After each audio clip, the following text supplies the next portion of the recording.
Okay, buddy, this is it's your lesson from Thursday night. I really like what I'm seeing as far as your load right here. I mean, that's a great load. There's some. When you start beefing up and getting stronger and thickening out, you're not going to have a lot of these issues. Um, Came really down with your knee good right there. We talked about it beforehand, and you really were focused on.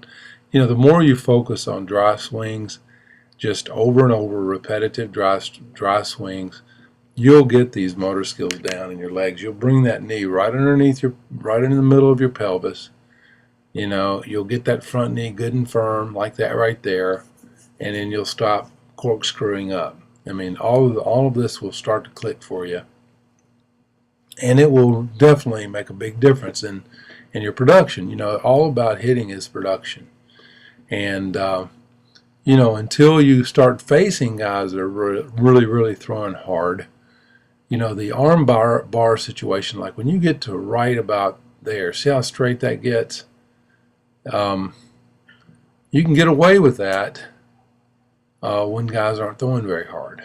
But it's impossible for you to get the bat hit through the zone if you do that when the guys are throwing in the mid, upper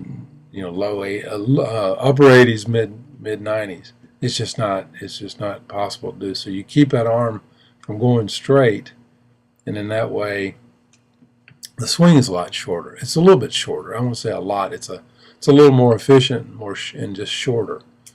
So I notice as you get a little bit tired, you do start to push on that back leg. You start pushing up with your right leg, and it does make you go up when you hit.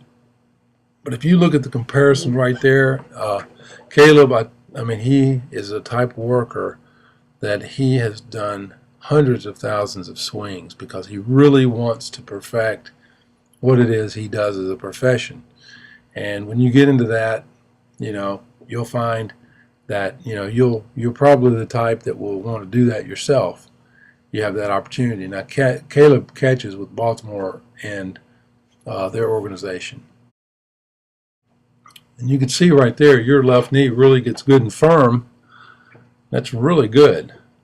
It just doesn't happen every single time you swing.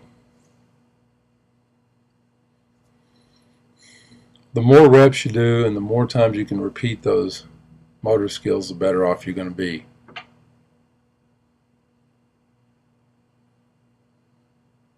So you've swung the way that you're swinging now. You've swung like that forever, and for someone to say, hey, you're straightening out that left arm, you're corkscrewing up. It's just things that you have to think about for a while, and you're not going to square the ball up quite as well during that time. You got to keep that arm a little more bent, and you'll find that you're still going to have just as much power because you're going to push through it. It's the idea of being short to the ball, long through it. So, and towards the end, you were really getting into shorten it a little bit. You can tell, and it just looks a little shorter to the ball. So, I mean, that was just a fraction shorter, but you can tell it. Okay, hey, see you next Thursday. Have a good weekend.